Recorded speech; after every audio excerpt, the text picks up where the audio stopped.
श्रीमद्भागवत महापुराण दशम स्कंद अध्याय 52। श्रीमद्भागवत महापुराण दशम स्कंद अध्याय 52। दशम स्कंद द्विपंचाशतम अध्याय पूर्वार्ध। श्रीमद्भागवत महापुराण दशम स्कंद द्विपंचाशतम अध्याय। द्वारकागमन, श्री बलराम जी का विवाह तथा श्री कृष्ण के पास रुक्मिणी जी का संदेशा लेकर ब्राह्मण का आना। श्री सुखदेव जी कहते हैं, प्यारे परीक्षित, भगवान श्री कृष्ण ने इस प्रकार इक्ष्वाकुनंदन राजा मुचुकुंद पर अनुग्रह किया। अब उन्होंने भगवान की परिक्रमा की, उन्हें नमस्कार किया और गुफा से बाहर निकले।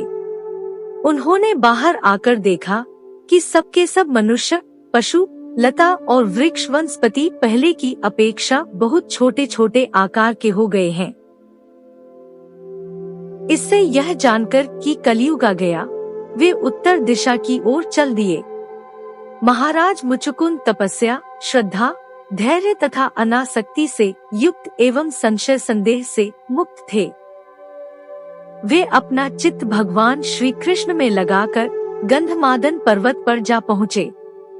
भगवान नरनारायण के नित्य निवास स्थान बद्रिकाश्रम में जाकर बड़े शांत भाव से गर्मी सर्दी आदि द्वंद सहते हुए वे तपस्या के द्वारा भगवान की आराधना करने लगे। इधर भगवान श्री कृष्ण मथुरापुरी में लौट आए। अब तक कालेवन की सेना ने उसे घेर रखा था। अब उन्होंने म्लेच्छों की सेना का संहार किया और उसका सारा धन छीनकर द्वारका को ले चले। जिस समय भगवान श्री कृष्ण के आज्ञानुसार मनुष्यों और बैलों पर वह धन ले जाया जाने लगा, उसी समय मगधराज जरासंध फिर 18वीं बार 23 अक्षौहिणी सेना लेकर आ धमका। परीक्षित, शत्रु सेना का प्रबल वेग देखकर भगवान श्री कृष्ण और बलराम मनुष्यों की सी लीला करते हुए उसके सामने से बड़ी फुर्ती के साथ भाग निकले। उनके मन में तनिक भी भय न था, फिर भी मानो अत्यंत भयभीत हो गए हों, इस प्रकार का नाट्य करते हुए वह सबका सब धन वहीं छोड़कर अनेक योजनों तक अपने कमलदल के समान सुकोमल चरणों से ही पैदल भागते चले गए। जब महाबली मगधराज जरासंध ने देखा कि श्री कृष्ण और बलराम तो भाग रहे हैं, तब वह हंसने लगा और अपनी रथसेना के साथ उनका पीछा करने लगा।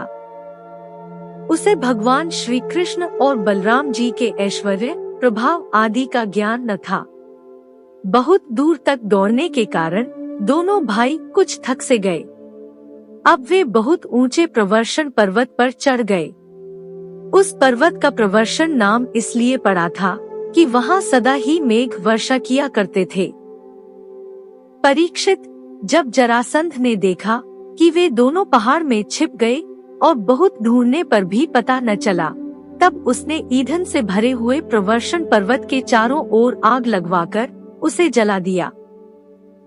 जब भगवान ने देखा कि पर्वत के छोर जलने लगे हैं, तब दोनों भाई जरासंध की सेना के घेरे को लांघते हुए बड़े वेग से उस 11 योजन 44 कोस ऊंचे पर्वत से एकदम नीचे धरती पर कूद आए। राजन, उन्हें जरासंध ने अथवा उसके किसी सैनिक ने देखा नहीं और वे दोनों भाई वहां से चलकर फिर अपनी समुद्र से घिरी हुई द्वारकापुरी में चले आए। जरासंध ने झूठ मूठ ऐसा मान लिया कि श्री कृष्ण और बलराम तो जल गए और फिर वह बहुत बड़ी सेना लौटाकर मगध देश को चला गया। यह बात मैं तुमसे पहले ही नवम स्कंध में कह चुका हूँ कि आनर्त देश के राजा श्रीमान रेवत जी ने अपनी रेवती नाम की कन्या ब्रह्मा जी की प्रेरणा से बलराम जी के साथ ब्याह दी। परीक्षित, भगवान श्री कृष्ण भी स्वयंवर में आए हुए शिशुपाल और उसके पक्षपाती शाल आदि नरपतियों को बलपूर्वक हराकर सबके देखते देखते जैसे गरुड़ ने सुधा का हरण किया था, वैसे ही विदर्भ देश की राजकुमारी रुक्मिणी को हर लाए और उनसे विवाह कर लिया। रुक्मिणी जी राजा भीष्मक की कन्या और स्वयं भगवती लक्ष्मी जी का अवतार थीं।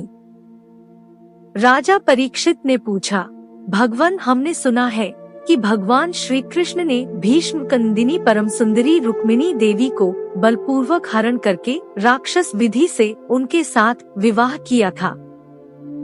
महाराज, अब मैं यह सुनना चाहता हूँ कि परम तेजस्वी भगवान श्री कृष्ण ने जरासंध, शाल्म आदि नरपतियों को जीतकर किस प्रकार रुक्मिणी का हरण किया। ब्रह्मर्षि, भगवान श्री कृष्ण की लीलाओं के संबंध में क्या कहना है? वे स्वयं तो पवित्र हैं ही, सारे जगत का मल धो भाकर उसे भी पवित्र कर देने वाली हैं। उनमें ऐसी लोकोत्तर माधुरी है जिसे दिन रात सेवन करते रहने पर भी नित्य नया नया रस मिलता रहता है।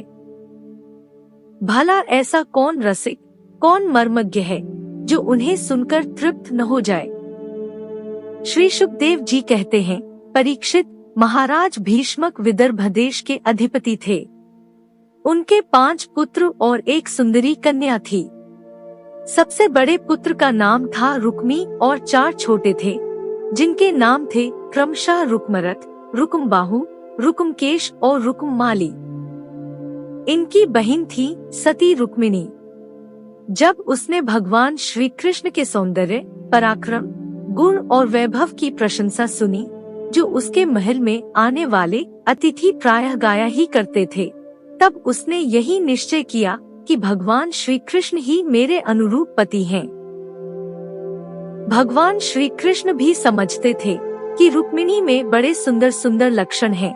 वह परम बुद्धिमती है, उदारता, सौंदर्य, शील, स्वभाव और गुणों में भी अद्वितीय है। इसलिए रुक्मिणी जी ही मेरे अनुरूप पत्नी है। अतः भगवान ने रुक्मिणी जी से विवाह करने का निश्चय किया। रुक्मिणी जी के भाई बंधु भी चाहते थे कि हमारी बहन का विवाह श्री कृष्ण से ही हो, परंतु रुक्मी श्री कृष्ण से बड़ा द्वेष रखता था।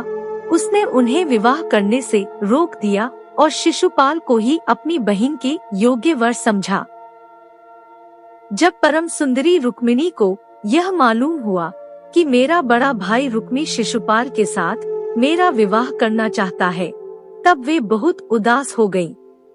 उन्होंने बहुत कुछ सोच विचार कर एक विश्वास पात्र ब्राह्मण को तुरंत श्री कृष्ण के पास भेजा।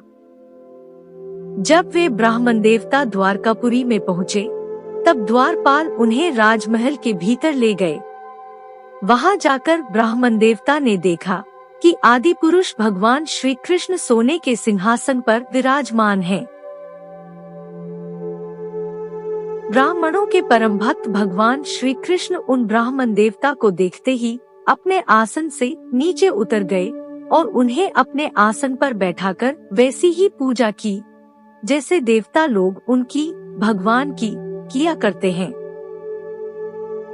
आदर सत्कार, कुशल प्रश्न के अनंतर जब ब्राह्मण देवता खा पी चुके, आराम विश्राम कर चुके, तब संतों के परमाश्रय भगवान श्री कृष्ण उनके पास गए और अपने कोमल हाथों से उनके पैर सहलाते हुए बड़े शांत भाव से पूछने लगे, ब्राह्मण शिरोमणे, आपका चित्त तो सदा सर्वदा संतुष्ट रहता है न?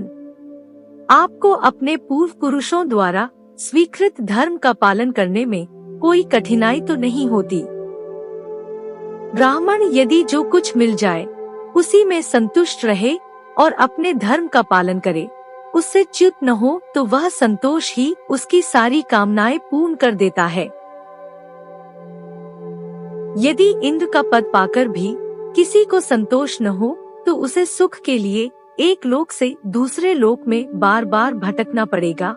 वह कहीं भी शांति से बैठ नहीं सकेगा।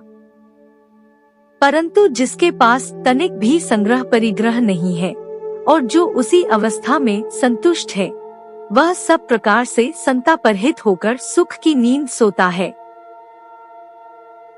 जो स्वयं प्राप्त हुई वस्तु से संतोष कर लेते हैं, जिनका स्वभाव बड़ा ही मधुर है और जो समस्त प्राणियों के परम हितैषी, अहंकार रहित और शांत हैं, उन ब्राह्मणों को मैं सदा सिर झुकाकर नमस्कार करता हूँ। ब्राह्मण देवता, राजा की ओर से तो आप लोगों को सब प्रकार की सुविधा है। जिसके राज्य में प्रजा का अच्छी तरह पालन होता है और वह आनंद से रहती है, वह राजा मुझे बहुत ही प्रिय है। ब्राह्मण देवता, आप कहाँ से, किस हेतु से और किस अभिलाषा से इतना कठिन मार्ग तय करके यहाँ पधारे हैं? यदि कोई बात विशेष गोपनीय न हो तो हमसे कहिए, हम आपकी क्या सेवा करें? परीक्षित, लीला से ही मनुष्य रूप धारण करने वाले भगवान श्री कृष्ण ने जब इस प्रकार ब्राह्मण देवता से पूछा, तब उन्होंने सारी बात कह सुनाई। इसके बाद वे भगवान से रुक्मिणी जी का संदेश कहने लगे।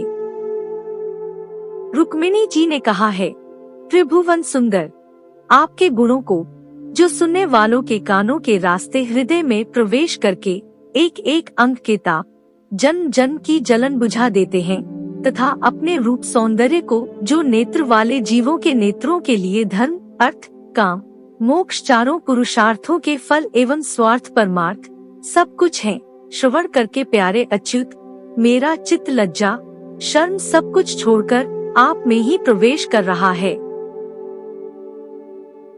प्रेम स्वरूप श्याम सुंदर, चाहे जिस दृष्टि से देखें, कुल, शील, स्वभाव, सौंदर्य, विद्या, अवस्था, धन धाम सभी में आप अद्वितीय हैं, अपने ही समान हैं। मनुष्य लोक में जितने भी प्राणी हैं, सबका मन आपको देखकर शांति का अनुभव करता है, आनंदित होता है। अब पुरुष भूषण आप ही बतलाइए, ऐसी कौन सी कुलवती, महागुणी और धैर्यवती कन्या होगी जो विवाह के योग्य समय आने पर आपको ही पति के रूप में वरण न करेगी। इसीलिए प्रियतम, मैंने आपको पति रूप से वरण किया है। मैं आपको आत्मसमर्पण कर चुकी हूँ। आप अंतर्यामी हैं। मेरे हृदय की बात आपसे छिपी नहीं है। आप यहाँ पधार कर मुझे अपनी पत्नी के रूप में स्वीकार कीजिए। कमलनयन प्राणवल्लभ, मैं आप सरीखे वीर को समर्पित हो चुकी हूँ, आपकी हूँ। अब जैसे सिंह का भाग सियार छू जाए, वैसे कहीं शिशुपाल निकट से आकर मेरा स्पर्श न कर जाए। मैंने यदि जन्म जन्म में ऊर्त, कुआ, बावली आदि खुदवाना, इष्ट, यज्ञादि करना, दान, नियम, व्रत तथा देवता, ब्राह्मण और गुरु आदि की पूजा के द्वारा भगवान परमेश्वर की ही आराधना की हो और वे मुझ पर प्रसन्न हो, तो भगवान श्री कृष्ण आकर मेरा पाणी ग्रहण करें, शिशुपाल अथवा दूसरा कोई भी पुरुष मेरा स्पर्श न कर सके। प्रभु, आप अजित हैं।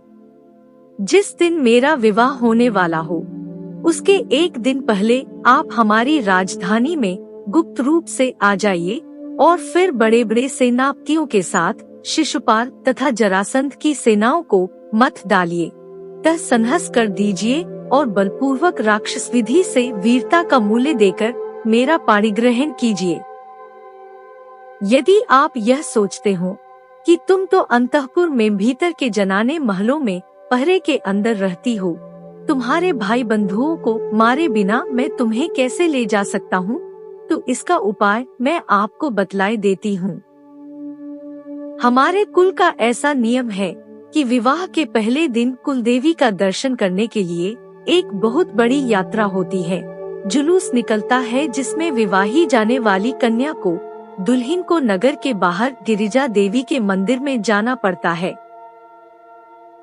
कमलनयन उमापति भगवान शंकर के समान बड़े बड़े महापुरुष भी आत्मा शुद्धि के लिए आपके चरणकमलों की धूल से स्नान करना चाहते हैं।